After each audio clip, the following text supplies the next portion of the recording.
Where do you find these things? Yeah, it's the best stuff. I did not talk to Jennifer, so I didn't know it was I am. So as I am. But I knew it was I am.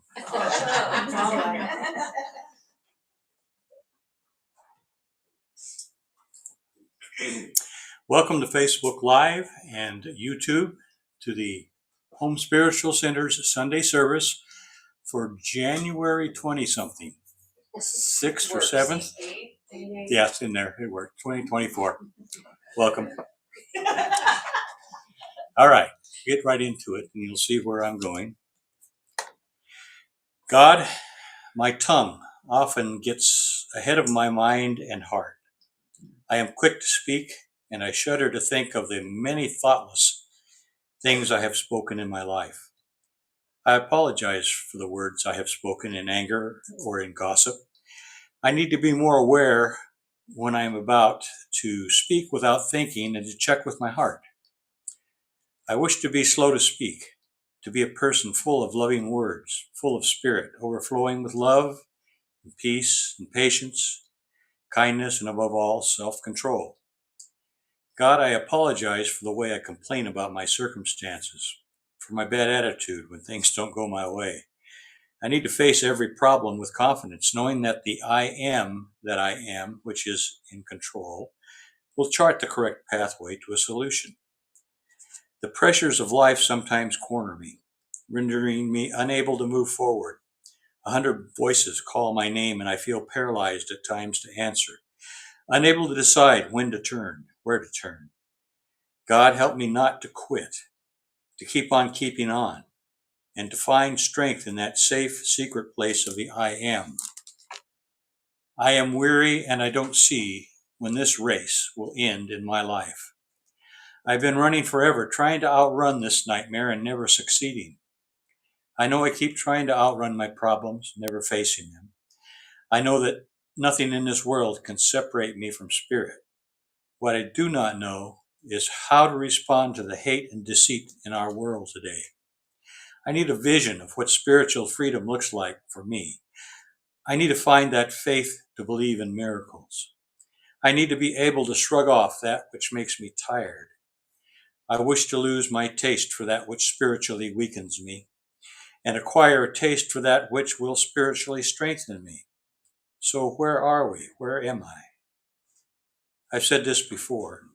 God is, in those two words, are the I am that I am. So I am will not quit. I am will keep on keeping on. I am will never tire, but fill me with spirit, overflowing with love, peace, patience, kindness, compassion, forgiveness, and above all, self-control. Obviously, if I do nothing but focus on the I am that I am, the nightmare of this lifetime will become the world of peace and love I am seeking. In God's and my love and light, amen. Cheers, Reverend.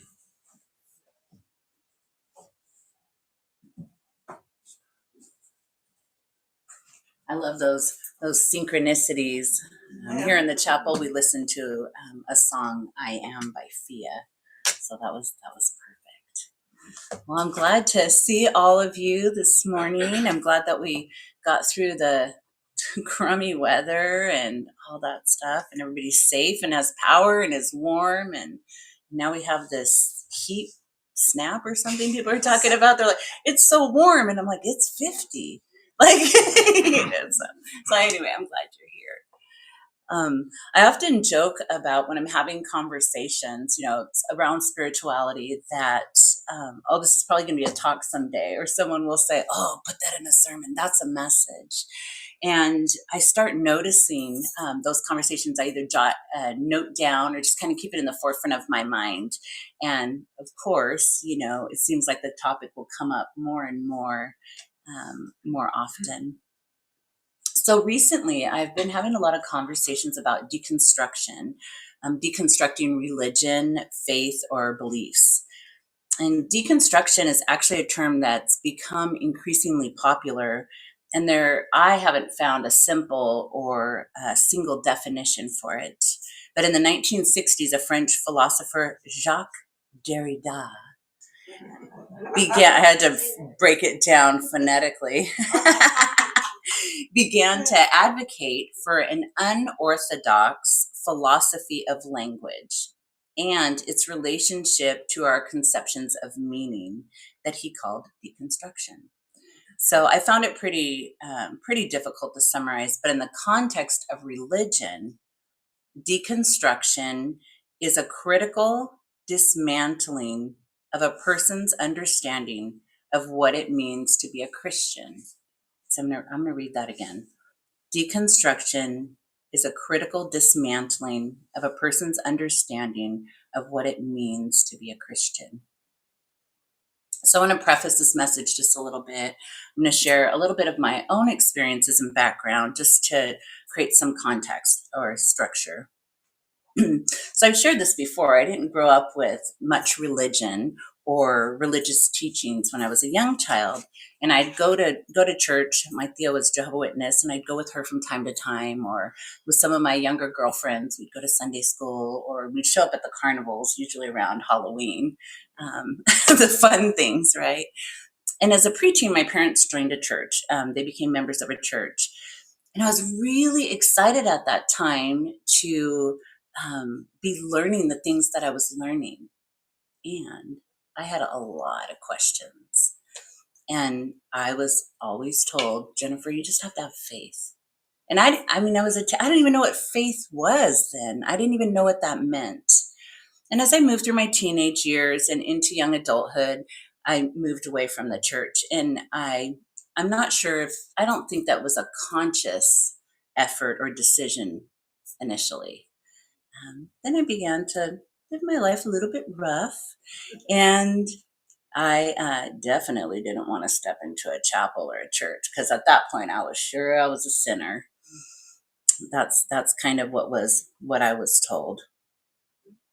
And then, I got a little busier and got distracted in life, had children, was married. I didn't put a lot of work or attention, honestly, on my faith. Then I came to a point where I began to intentionally move away from any of those previous teachings. It's like, I've talked about this before. It's like I swung so far over, like against and away from all the things that I had learned and over to the world of metaphysics. And, I think that I got to that place where I was feeling like none of it was true, or maybe none of it was true. And I prayed, but it was out of desperation or out of need generally. And then I started studying metaphysics, New Thought, and I would hear myself often say, I'm not religious, I'm spiritual. And it was important for me to make the distinction between the two. That was really important to me. And I started not to only ponder, but to question the things that I was taught, and really even what I believed. So this is when I began to deconstruct. I started examining or inspecting, exploring not only what I believed or what I was taught, but how I wanted to live. And I feel like nowadays I'm a little bit more in the center, more of a natural state, because I'm finding, ironically, maybe not, that there's so much commonality between some of the Christian traditional perspectives and kind of like what a lot of us believe in here in spirituality and metaphysics. So again, I'm sharing this because I've had many conversations around this with people who are landing in the same space. They're curious about their own spirituality and connection to something that's greater than them or outside of them, maybe learning new ideas or practices. And there's some hesitation and a whole lot of questions. Like, am I still a Christian? Am I still a believer? Is there a heaven? Is there a hell? If I study things outside of the Bible, am I doing something wrong? Am I going against the doctrines that I was taught? And of course, a lot of questions and concerns around family ties to religion or to churches. Maybe some of you have experienced this or are experiencing this. This is the deconstruction phase. And it's not about disregarding our previous beliefs or teachings. It's about examining or exploring what is true for them, what is true for us currently, like now, right now, where we are in our lives. Looking at that framework that we've been raised in and comparing it to the framework that we're finding ourselves in now. Maybe becoming aware of what initiated that change. Maybe bad church experiences or gender inequality or sexual orientation, maybe contradictions within the church doctrines or maybe even the leadership, maybe even the Bible. So during the process of critically dismantling their understanding of what it means to be a Christian or religious, folks are walking away. They're abandoning their faith altogether. So I'd like to touch on a little sensitive topic. I want to talk a little bit about religious traumas, which occurs when the religious experience is stressful or degrading or damaging in some way. And maybe it's abusive, possibly threatening or harming someone's physical, emotional, their mental, their sexual, or their spiritual health and safety. And sometimes these religious traumas aren't necessarily, they're not specific to, or they're not associated with a specific event, but they're an accumulation of things over time, just kind of piling up. And it's through sometimes the damaging messagings that's enforced by that particular community. It can also occur when someone chooses to leave the religion or leave their community, because when our lives or when their lives have been controlled by a certain set of beliefs or expectations, leaving, though a healthy choice probably, it can be disorienting. It can be a really, really confusing time for many of us. And we begin to seek healing. And maybe it's through professional avenues like mental health therapist or other mental health remedies through a spiritual perspective like mindfulness or meditation. Maybe it's finding and joining a spiritual community. I could probably do a whole talk on that, but I need to circle back to the topic of deconstruction, reel it back in. I know that in my own experience, it's become less of denying or pushing away from religion and more of uncovering what is true for me right now. What is true for me now? It's more about building upon that foundation that was laid for me through my early religious experiences.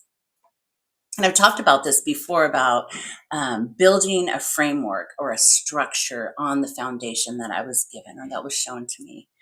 And we can choose how we build that structure or that framework. We can choose how it looks, how many rooms we want to add. I tease about, the walls maybe being a little bit different color and maybe the house kind of being janky and not fitting into the neighborhood. I call it like slapping some Jen on it, right? And this is something that we encourage here at the Home Spiritual Center as well. Helping ourselves master every day. So building upon a foundation, or maybe for some of us, it's building from the ground up, creating our own foundation, our own spiritual foundation. Then it becomes more of reconstructing of beliefs and faith, building or forming again after being examined, or perhaps reorganizing our thoughts or our beliefs. Just kind of laying it all out in front of us and maybe picking up and trying on those things to see if they fit at all, if they still fit, seeing what's true and what is no longer is. Someone shared with me, I told him I'd give him credit. Someone shared with me that it's like we were talking about this, it's like taking apart a puzzle. And the puzzle that we've created, those pieces of the puzzle that we've created that are experiences, or maybe those stories that we continue to carry, maybe some of the pieces are indoctrination, maybe religious trauma. And we can spread that puzzle out in front of us, right? And remove those pieces that no longer serve us. And we put the puzzle back together in a new way, and it fits. That's reconstructing. And with that, there's a little bit of conflict, or maybe that cognitive dissonance when two or more modes of thought contradict each other. And that can drive us to resolve the conflict between behaviors and truths that don't match one another. It's kind of a congruency, right? I had a client some time ago that had a pretty strict religious background, and they started exploring new ideas and new practices, like all the woo-woo stuff that we do here. And they started practicing and learning about tarot cards and oracle decks. And they called me with some really deep concern because they started seeing things in their home. They started seeing things, feeling energies, the unseen others, the invisible visitors, ghosts, spirits, whatever you want to call it. And they had a fear and a concern of what they were learning was against God, that they were doing something wrong, not realizing like all the things that they were seeing. They've always been there, but maybe they just didn't have their awareness, their attention brought to it. They chose through fear to remove those things from their home. Didn't make a difference. So with time and going through their own process, they've been able to reopen or open back up to and rebuild what they believe, that reconstructing. Others that I've spoken to also talk about the fear of doing something that is not pleasing to God. And they may be sinning. That's a big thing, the sinning. They don't want to sin. Maybe that there is only one way to be a faithful servant of God. It's indoctrination, right? It's that religious indoctrination, that teaching or instilling a doctrine or ideology or principles, especially with one specific point of view. And that a specific point of view can be pretty narrowing. It could be pretty narrow. But when we step outside of that, we can allow ourselves to expand and to grow. I always think of like blinders and then you take them off. Sometimes it's a little too much, right? When you take your blinders on, you're exposed to everything. So maybe one at a time. So I'm bringing this forward really to normalize that sometimes we have to take things apart to put them back together in the way that fits our life. Because we change, we're different, so things are different in the way that's serving our higher selves, our soul, allowing us to truly live our divine destiny, what we came here to do. And sometimes, some of us, we do it several times through our lifetime. And for some of us, maybe it's an ongoing process, always looking and examining. So I talked a little bit about fear this morning. And if we're experiencing this, what if we have any fear around that or hesitation? What if we replaced it with excitement or maybe a burning curiosity? Maybe what if not knowing where we are right now is the perfect place to be? So I found this quote: religion and spirituality are two distinct paths, and navigating the transition between the two can be a profound and deeply personal journey. Many individuals who have grown up within a religious framework find themselves yearning for a more expansive and personal spiritual connection. Let's see a couple head nods out there. Yeah. So I encourage you, I challenge you to look at the pieces, spread those puzzle pieces out from time to time. Maybe look at the framework that you've created and look how you are experiencing your own spirituality, your own journey, your own walk, how you choose to walk that path, and take that time to re-examine. Instead of a meditation this morning, I'm going to share 2 quotes. And the first is by Ram Dass. The spiritual journey is individual, highly personal.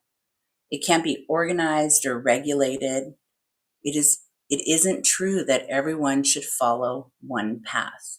Listen to your own truth. And then another by Abraham Hicks. See this world as a free world and see everyone in it as trying, through their individual experiences, to find their way back to that calling, back to that source energy. And even though there are billions of them going about it in a way that is different than you would choose, there's no right or wrong way. In other words, bless them all and get on with the only thing you have any power about, which is opening or closing your vortex to your natural state of well-being.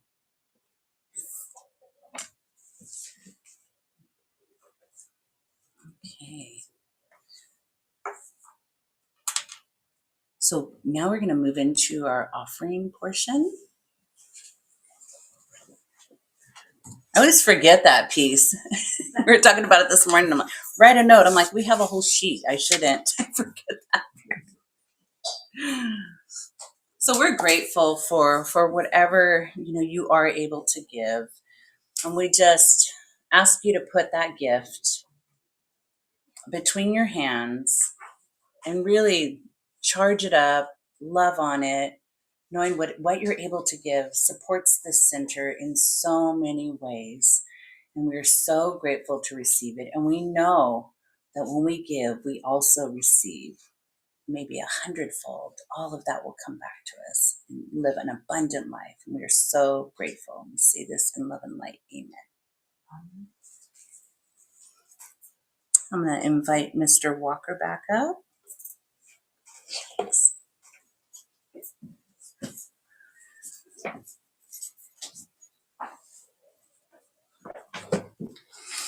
My I am is not done yet. More to come.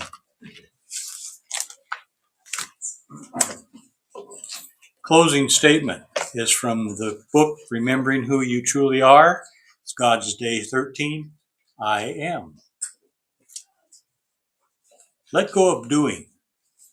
Let go for just the moment of the roles that society has placed upon you. Breadwinner, responsible parent, caregiver, spouse, career person, and the 100 other roles that weigh you down and make you conform. In your quiet time, close your eyes, take a deep breath, and let go of those roles and simply settle into a neutral zone, a peaceful state of mind. Peace. Be still. Meditate on I am, the sacred name of God as revealed in Moses in his mystical burning bush experience in his inner dialogue with God. Breathe in on I, out on am. Not I am this or I am that, but simply I am. Rest in that I amness, that presence. Feel it restore your spirit, feel it calm your mind, and be one with the love, with that peace. Just be. And it's a very different ending prayer today. In the Bible, Jesus the Christ spoke the I am 7 times. And I'm going to read each of those 7 statements for our prayer. I am the bread of life. I am the light of the world. I am the door of the sheep. I am the good shepherd. I am the resurrection and the life. I am the way, the truth, and the life. I am the true vine. One statement varied 7 times. Interestingly, there are 7 chakras in the human body. This is an amazing coinkydink for sure. In God and Christ, love and light, I pray, amen. That's finished the prayer. I'm not going to read this to you, but I do have a page that's almost too tiny print to read that explains each one of those I ams, if anybody's interested. So at this point, it's time to sign off. So those of you on the Facebook Live and the YouTube, this is the end of the service for January 20-something, 2024. See you next week. Keep it consistent, dude.